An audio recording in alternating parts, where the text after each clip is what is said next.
If you can't defeat a bigger army head-on, how do you make it bleed anyway? Answer: hit its fuel, its rails, and its nerves. Far from the front line. Today we unpack how Ukrainian-aligned irregulars and drones turned border oblasts like Belgorod, Bryansk, and Kursk into a battlefield with no fixed front. We'll show what's confirmed by open-source visuals and what's contested, why attribution is murky by design, and how this hybrid pressure forces Moscow to guard its backyard while the war grinds on. You asked how pickup trucks and drones force a nuclear power to dig trenches at home. Start with who's crossing the line. The Freedom of Russia Legion and the Russian Volunteer Corps, made up of Russian citizens fighting the Kremlin, push over the border into Belgorod, Bryansk, and Kursk. Their stated aim is simple and sharp: hit logistics, shake morale, and force the state to guard a wide fence line. Ukraine signals support but keeps language careful. That leaves room to act without owning every strike, and it keeps the conversation muddy where it matters. That fog is a tool. Kyiv speaks in hints. Russian officials call any attack a Ukrainian sabotage reconnaissance group. Mill bloggers inflate numbers or downplay losses depending on the day. Each claim moves the needle but never pins it. That uncertainty slows decisions and buys time for the next raid. When no one can prove who ran the play, the defender must cover every lane, walk a single incursion. At first light, a small convoy idles near a break in the tree line. Border contact comes on the radio. Thermal spots a mobile checkpoint rotating shifts. Two fire teams, rifles and light anti-armor, roll forward.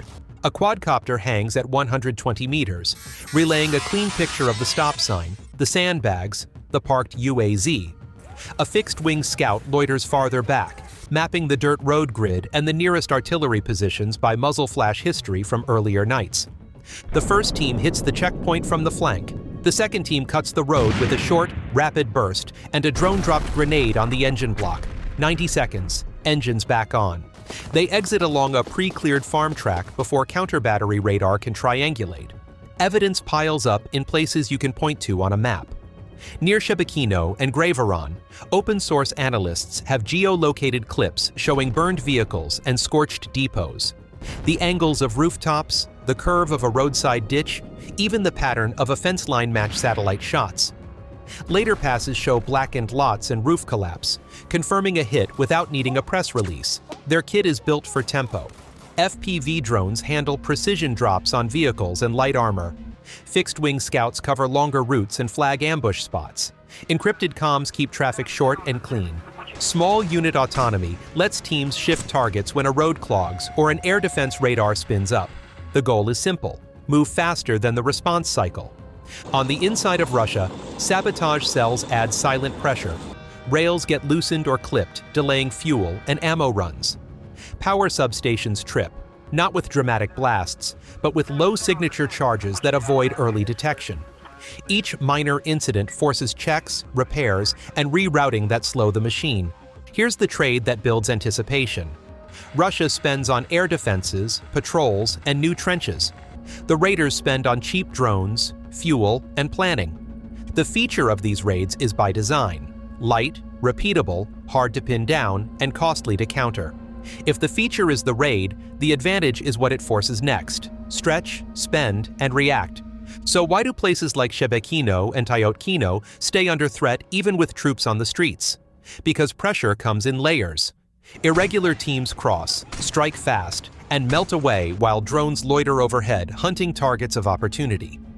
Artillery follows with harassment fire that punishes any concentration of vehicles. Rails glitch from overnight tampering, and power blinks at substations forced offline by quiet charges. No single blow is decisive, but the rhythm keeps towns guessing, convoys rerouting, and commanders spread thin. This runs straight into a doctrinal wall. Big formations and static defenses want clear fronts, known avenues of approach, and fixed targets. Instead, they face dispersed teams that ride light, switch routes, and aim at the soft parts: fuel, ammo, comms nodes. When a garrison moves to block one crossing, a drone team hits a fuel truck 6 kilometers away. When a checkpoint thickens, artillery probes a different grid square and drags defenders into cover. The distance between events is small, but the coordination increases the strain. Look at the pattern reported around Belgorod Oblast. Days of shelling warnings roll into fires at a depot and a transformer yard. Governors announce school closures or limited evacuations to reduce exposure near blast zones. Trains pause. Traffic restrictions pop up across several crossings. None of this looks like a major offensive, yet the impact piles up as time lost, supplies delayed, and public nerves frayed. Drones change the tempo again. FPV swarms punch at high-value, soft targets, fuel trucks, radar masts, parked SAM vehicles with crews nearby. When ground teams probe a roadblock, glide bombs force defenders to stay put, heads down, radios clipped to short transmissions. A radar that spins up to catch one wave risks revealing itself to the next. The cycle favors the side that can lose a drone and keep flying more. Now the cost curve bites. Defenders burn expensive interceptors and endless patrol hours to stop quadcopters that cost a motorcycle's price. They seed more troops and vehicles across many towns, but each added checkpoint becomes a new aim point. Fires at refineries and depots, even when contained, can cause multi-day shutdowns because safety checks, repressurization, and spare parts take time. The raiders pay in batteries, fuel, and planning. The defender pays in coverage, repairs, and diverted air defense. Information is part of the fight. Official lines claim interceptions and neutralized groups. Satellite shots later show new burn scars at a rail yard or substation that match earlier flashes seen on local feeds. Ukrainian officials hint at poetic justice without naming units. That gap keeps debates running while operations continue.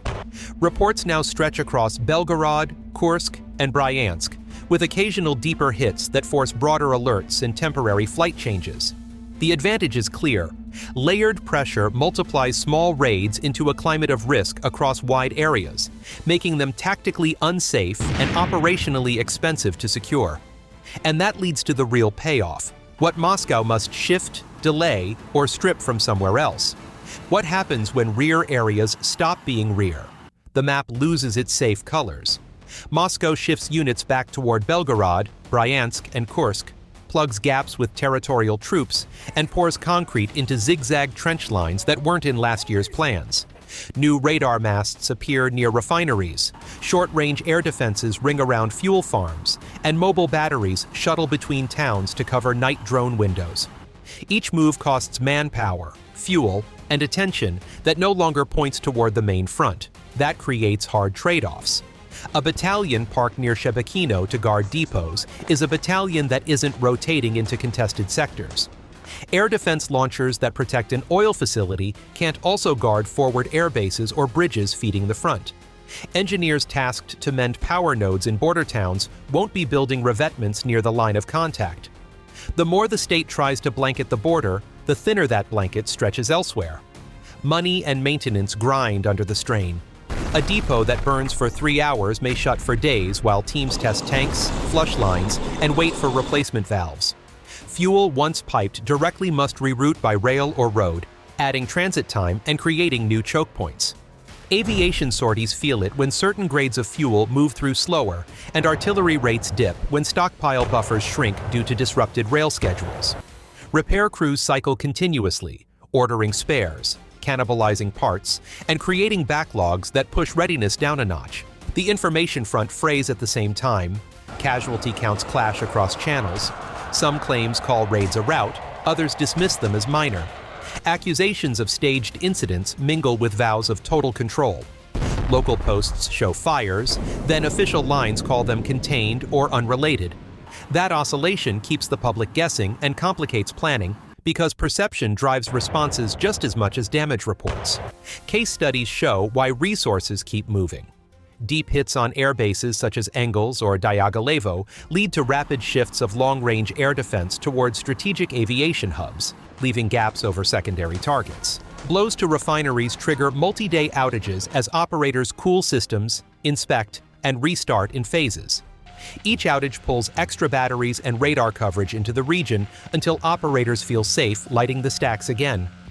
Policy shifts outside Russia add weight.